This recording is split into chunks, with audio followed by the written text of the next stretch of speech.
How's it going, Sat? Just looking at the success of last week, I know you've been saying that you knew it was going to click sometime. Was that a product of Jason being under center? Was that just part of it? I mean, just what kind of happened for it all to come together like it did? I think it was a bunch of things. I mean, we didn't change anything. We didn't change a scheme. We didn't change. I think the only thing we changed is our practice and the practice through the bye week and the competition and the energy that was created. And we've been stressing to our line just to develop a personality, just let it go, relax and let it go. And I finally saw them playing with energy. I saw Eric Douglas signaling first downs and things like that I haven't seen from that group. We still had our share of MAs and missed assignments and didn't execute the block exactly how it was, but they played with such great energy and confidence. I think that was the huge difference, just the energy and the confidence and the passion and the strain, and the running backs ran extremely hard. I think that was just the combination that allowed us to have success. And then obviously if you have a little bit of success early, that gives you confidence. That's what we've struggled with this year, starting fast and actually having big plays happen early on to give our guys a chance to, take a breath and go. Marcus, I'm sure if we went back and obviously you guys watch the film every week, that Eric Douglas pre-snap in particular, takes on that leadership role, but it seemed like it was just more visible this week. How much does that help a guy like Jason Brown or any quarterback in that situation, knowing that, okay, he's able to help me out a little bit pre-snap and I can just do what I need to do behind center? Yeah, it was huge. And, we told Jason just whatever Eric says, do it. And if it's something that Jason can see from a broader picture, from a broader landscape, then he has the right to change it. But, whatever Eric says goes. And Eric's done a really, really nice job. I've been around some really good players, especially last year in Carolina with some of those guys. I mean, Eric's got a brain like an NFL player, just the things that he sees, and he's played so much football. But he had his best game the other night, especially from not a captain, but just a leadership presence. He helped dictate the tempo of that game. Let's go to Rick Henry in the green shirt on the far right here. Hey, Marcus, I remember earlier in the year, Jason told us, making the transition here to SEC football, that he had learned more in his short time here than he did the entire time he was at St. Francis. Could you pick out some key moments during his learning process here when you looked at him and said, yeah, he's taking those steps and now he's ready? I think one of the things we walked away with after the game was one of the things that held him back was not his skill set and his playing ability. It was the communication at the line of scrimmage and calling the play and executing the adjustments and getting the snap count and little things like that were just up and down, up and down. I've been saying it for about 2 months now. Like if Jason Brown jogs in the game, I'm not nervous at all. Like I feel like he can go do whatever we need him to do to win the game. As after the game was over, the thing that me and the coaches were talking, some of the coaches were talking about was just he went through the entire game last week and he didn't have one issue. He didn't have one missed play call. He didn't miss any motions. We had a kid line up wrong. He didn't just snap the ball. He stopped everything, moved him into the right alignment. So little things like that was very rewarding for me to see just how calm and confident he was and how he was able to execute the offense and communicate the offense to everyone in that stressful situation, being his first start in the SEC. Let's go way in the back to Phil Kornblum. Yeah, I know this is a a what-if question, but what if Nolan had never gotten hurt? Would you be at this point where Jason would have gotten a shot? I think Jason would have gotten a shot. I think that he was playing well enough and pushing at practice enough that, we would have found spots to get him in the game. If Zeb's out there throwing for 600 yards, no. But if there was times where the offense became stagnant, then I was, again, more than confident to put him out there and see what he could do. Because every time you put JB out there, up until the point of the Florida game in scrimmages and everything, I called the game a little different with him. I just let him go. It was like air raid. I'd throw the ball and he would, like he did the other night, he would escape and find guys down the field. And you notice when he gets out of the pocket, his eyes are always downfield, and allows for, we talk about the scramble drill, allows for big plays to happen because of how he scrambles and extends the play, and he has the mobility. So I think he would have gotten a shot. I don't know if he would have gotten the start this quick, but again, he was inching his way into playing really fast throughout the whole season. Let's go to Colin Taylor, front right. said, how much of what Jason does and what you called for him against Florida, whether it's the off-script stuff or the scramble stuff you just mentioned, is replicable over the course of the last 3 games, and how much can you build on what he did from that aspect against Florida? I think we can build a lot. He because Luke's foot and because Zeb's he's a drop back passer, pure drop back passer. JB has a little bit more mobility. And so, you can utilize a little bit more quarterback run game. And again, like you saw, he can extend plays and we can use a little bit more movement with him, which I think that you can continually build week after week off of what you do each week, just building packages. But just again, I'm proud of what he did, just executing the offense that we've been running on top of, making it a little bit better with his legs. Let's go to Ben Portnoy in the middle behind the camera. Marcus, you guys obviously got the tight ends a little more involved last week. I know Nick caught a couple of passes on some creative plays, and Jaheim obviously had the touchdown. Just obviously that group is pretty dynamic as a whole, top to bottom. Just how do you feel like those guys have fit or maybe seen their role expand a little bit in the last week or two? Or how have you seen them kind of take to it? I know Kenyon as well as a guy who's stepped up the last few weeks. The key in that whole group is Trey, just how he's really come on in the last 3 months. It's allowed Jaheim to not have to learn every single thing in the playbook, different positions, different blocks. So he's taken a little bit of load off of Jaheim, and it's allowed us to be a little bit more multiple with the 2 tight end sets and 3 tight end sets. Their role is going to keep growing. Like Coach said during SEC media, he's like, this is a tight end offense, and we're going to recruit tight ends to this offense, and we've got to get, like Georgia's a great example. They have one of everything. They have a receiving tight end, a big tight end, a tight end that can block D-gap. So, we're trying, to get to that position, building our room that way. And I think we got 3 guys right now that are playing at a really high level. And, again, just like Jason's packages, what he can do, I think we can continue to grow the tight ends and what they do in this offense.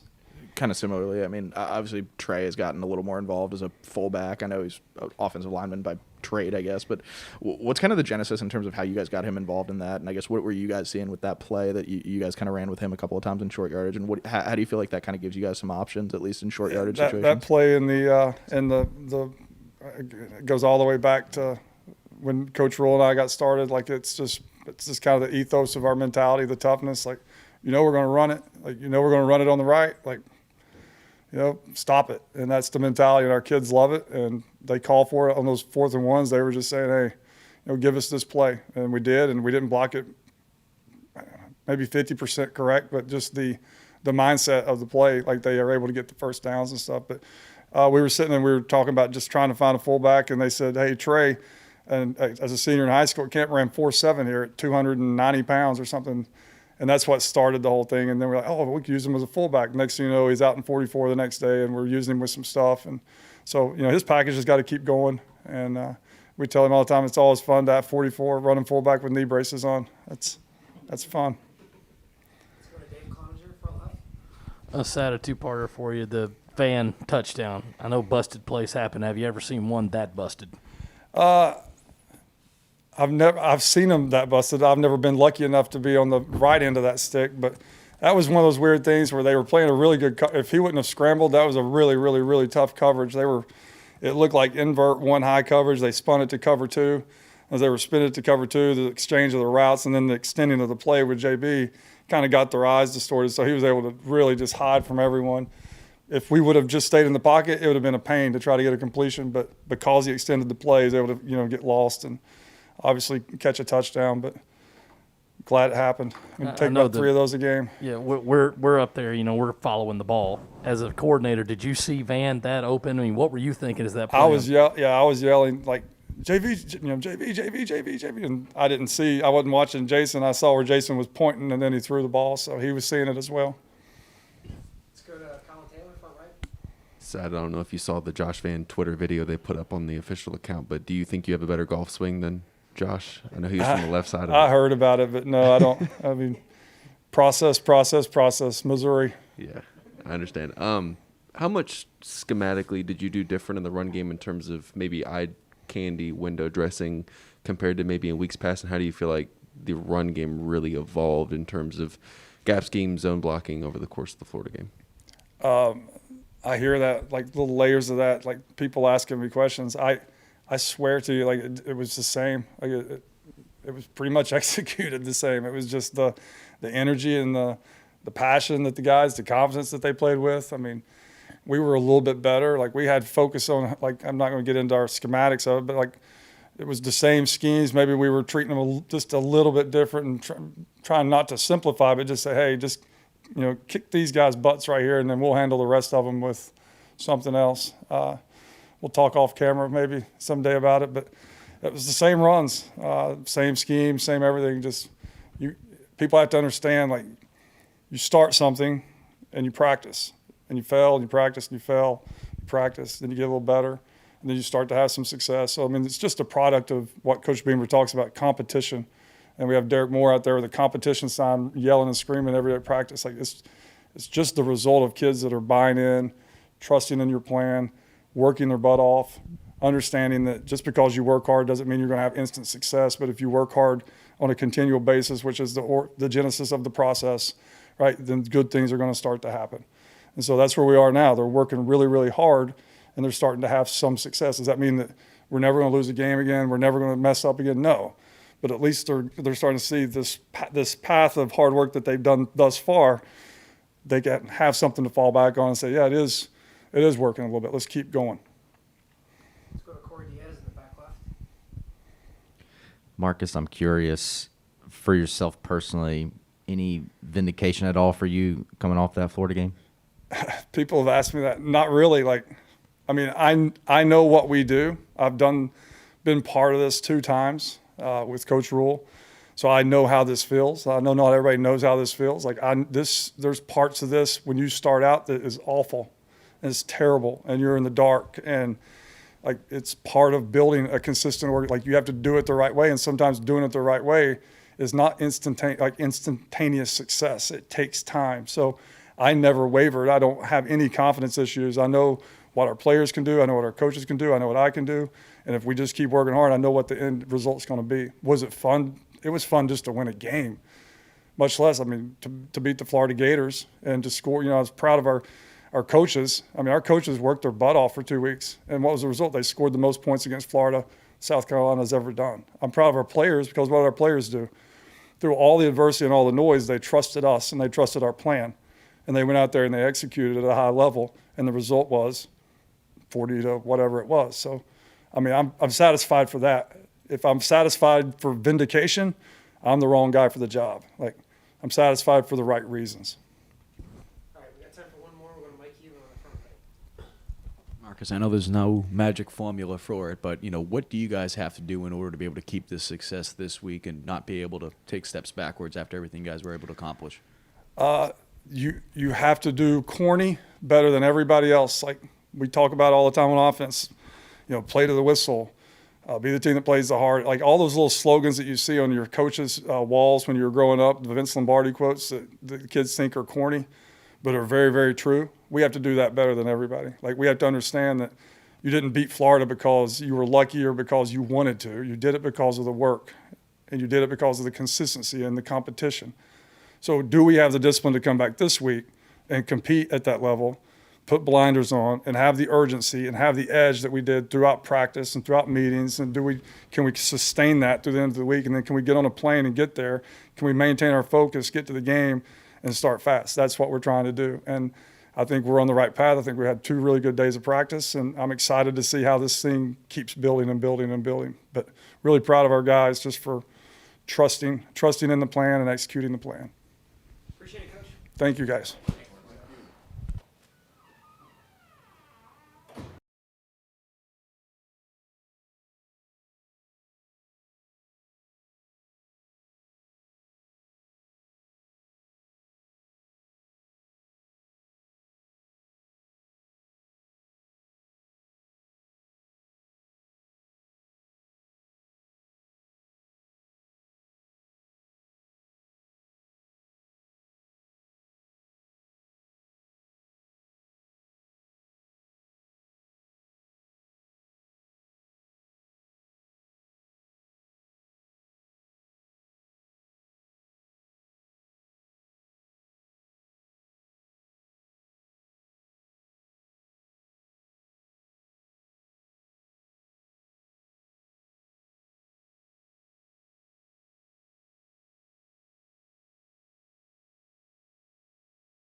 questions for Coach. Let's go to David on the left with the first one. How's it going, Clayton? The story this week's kind of been about Jason, just from a defensive perspective, watching him in practice go against your guys. What have you seen out of him, and why do you think he played the way he did last week? Well, to me, Jason's always been able to show his talents and showcase his ability to sling the rock and run around and make plays. I definitely, whenever he's in the game, whenever he's practicing against us, we feel like it's a really solid look. It's really not a drop-off, but he's been working hard and he just, it was great to watch out. It was great to go out and watch him play. It was awesome. Let's go to Ben. Behind the camera in the front. Clayton, I think Shane shared after the game that you were saying through the headset that this is why y'all came to Carolina. Sorry to put you on the spot, but in terms of that, I mean, I know you guys have had your ups and downs this year, but how much is a game like Saturday a proof of concept, or that you guys are moving things in the right direction? And I guess just as a coaching staff, what does that feel like to see sort of things come together like it did? It was great on Saturday to have that feeling at that moment. There's no telling what else was said on the headset during that moment, but it's one of those heat of the moment conversations. But you do come to Carolina for the way that was, to play those kind of opponents and in front of the home crowd and that size of a victory for the Gamecocks. And the good thing about the SEC, you have to really flush it Sunday morning and move on to the next one. Colin Taylor, front right. Clint, what have you seen from Missouri, and how important is the run defense that you guys had against Florida? How important is it going to be to carry that over and obviously have to try to stop Beatty and that offense from being able to do that? Things I've seen from Missouri's offense is it's an offense that's been productive over the years. Wherever Coach Drink has been, it's been a productive offense. They do a great job of formations, shifts, getting guys the ball that they need to get the ball to. In regards to the run defense, it's really every single week, and it's even more this week because it's the next game up, and you'll love to go out and have a performance where you're respectful in the defensive run game aspect. Just keep doing our thing and make sure we they give a lot of gadgets, a lot of other plays, so we gotta cover the whole field, So it's not like just the run game. All three of those quarterbacks can throw, so you got to respect that as well. Let's go to Corey Diaz. Clayton, have you had an opportunity to meet Little Chomp yet? Who? Who? Oh, okay. Little Chop. Chomp. Nah, I haven't had a chance to meet him yet. I look forward to it. For him though, obviously in most cases, maybe outside of a guy like Jordan Davis, defensive tackles are kind of, fly below the radar type guys. Mm-hmm. But for him to have that moment, just what were you thinking in the moment as he was picking up the ball, and how cool was it to see a guy like Jabari make that kind of play? Yep. It was great for Jabari and obviously for all of us because it was kind of a perfect timing. It was like we felt like we was due for a turnover, and obviously it happened right there on the spot. It was perfect. But for Jabari, he's a guy who's been around here for a while and been putting in the work and playing multiple positions, and for him to have a big moment like that on his senior year was huge. It was awesome. Let's go to Hale, back middle. Sort of on that topic with the scoop and score and the pick Yep. sixes this season. Yep. Is this getting up in terms of defensive touchdowns? Have you been a part of a team that's had this many? I have not. We really got 4 3/4 if Jamar. But yes, we should have 5. But yes, but this is the most that I feel like I've been a part of, and definitely want to continue the trend. It's more football left to play, and it's more out there for us to get. We definitely want to continue, preaching, get the ball. Our guys, obviously, it's a good thing when that happens for the whole team. I know the sideline goes crazy, the crowd goes crazy, and gets our offense going, and we got to go right back out there and make a play when we go back out. We want that call. So do the players talk more about it? Do you hear them just talking about, hey, I'm getting the next one, things like that? Or I don't hear that, so I don't want to make up nothing up here, but I don't hear that. Let's go to Rick Henry on the middle right over here. Mm-hmm. Clayton, you talked about how turnovers can help to fire up the crowd, and that fires up the offense. Well, how about when your offense had been struggling, when they have a performance like on Saturday? What does that do to help inspire the defense and uplift them? For our guys on the sideline, which I will give my hat off to them, they've been outstanding on the sideline, and we know it takes offenses sometimes a longer time to get the groove, and our guys, what we didn't want to happen was when they caught that groove, that we wanted our groove. So we kept preaching, don't worry about them, don't worry about the offense. They're gonna do their part. But for our guys that see our playmakers like Z White, Kevin Harris, Van, and Nick Muse, and Jason Brown, and the O-line blocking, when our guys, they loved it. It was the best thing to watch them go cheer for their teammate because we all on the same team. It's not like it's offense versus defense. But to see your own teammates have success, it really juices everybody up. So it's not just you don't want to see one side just having it because it's kind of that's not the vibe you want on the sideline. But you want everybody up and going. And I mean, it was big time to see both sides celebrating with each other. Let's go to Mike Hugo, front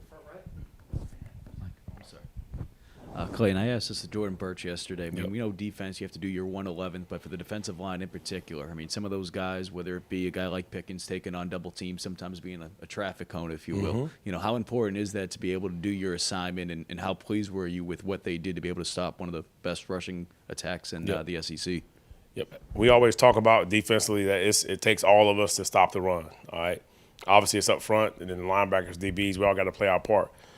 But sometime up front, you have to be part of the one that changed the math for us and make sure that we're able to keep linemen off the linebacker so they can flow and read and safeties can see things clear and safeties don't have to trigger so hard and they throw the play action. So our D-line did an outstanding job of keeping the linebackers free, and they was twisting and plugging and doing all the things they need to do. But it was great, man. It was just that's what you want, and that's the standard. And our guys understand we're in the SEC, so it's November, so we got to understand that has to be the mindset moving forward. Clayton, did you overlap at all with Drink at NC State, maybe for 1 year?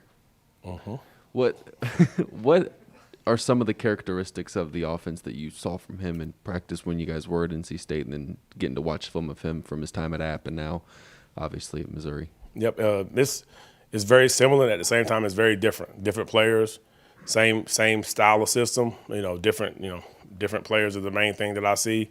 But I think he's done a good job of adding things to his offense over the years, and he does a great job of running offense. And I guess Shane talked yesterday about this being a pretty impactful win in terms of recruiting. How have you noticed that over the last couple of days in your conversations with guys when you're able to have them, and kind of the message you've been able to put out and the response you've been getting back from prospects? The message has always been the same, that as far as the staff that you want to play for, the university that you want to play for, and the athletic program that you want to play for, and the players you want to play with. It does feel different whenever you win a game like that and you get the unsolicited text messages from guys, so you do feel it then. But besides that, it's, once it's over with, you kind of get back on the grind with that whole thing recruiting wise. But you do feel some unsolicited text messages, which is good. So, but that means that you got to take it and run with it. Anything else for Coach? Appreciate it. Thank you guys. Have a good one. Yep.